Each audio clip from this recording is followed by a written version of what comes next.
تحياتي للجميع من قناة إيهاب بلانيت، وأهلا فيكم بحلقة جديدة اليوم عن التفاح المغلف بالشموع وكيفية كشفه.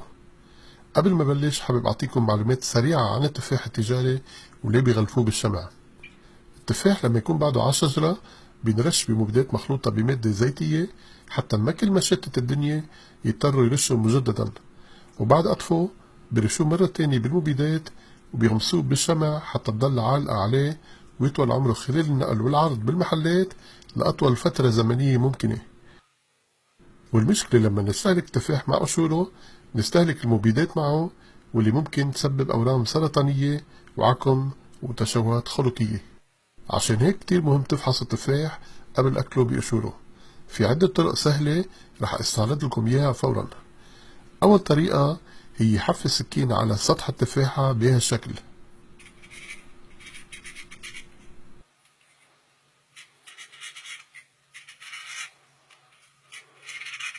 ومثل ما شايفين الشمع انقشر وظهر بشكل واضح. ما بحاجة اشرح لكم اكتر، المنظر بيعبر عن نفسه.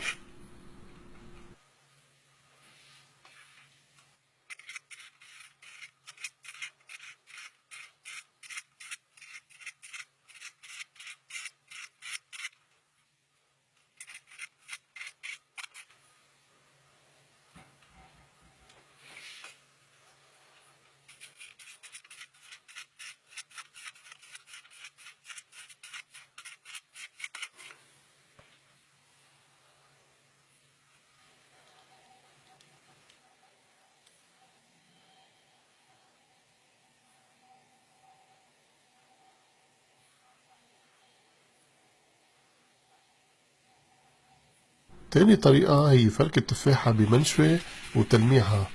اللماعية هي دليل على وجود غلاف شمعي حول التفاحة.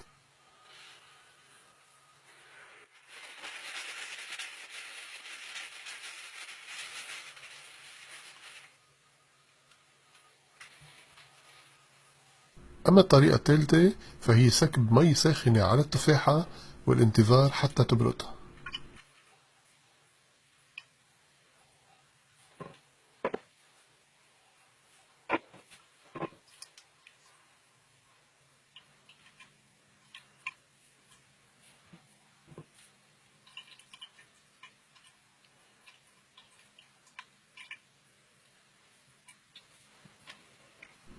ومثل ما شايفين ظهر الوجه البشع اللي عادة ما بنشوفه بنحس فيه لما ناكل التفاح. عشان هيك لازم نقشر التفاح التجاري، ما لازم أبدا ناكله أو نعصره بقشوره، مع إنها مليئة بالغذاء لكن للأسف مليئة كمان بالمبيدات وبالشمع. أما إذا كان التفاح مقطوف من جنينتكم وما مرشوش بالمبيدات أو من السوبر ماركت لكن عضوي فما في مشكلة أبدا، فيكم تاكلوه بكل أمان. مثل ما شايفين منظر بشع جدا بغنى عن الوصف. بتمنى هالحلقة تكون فادتكم.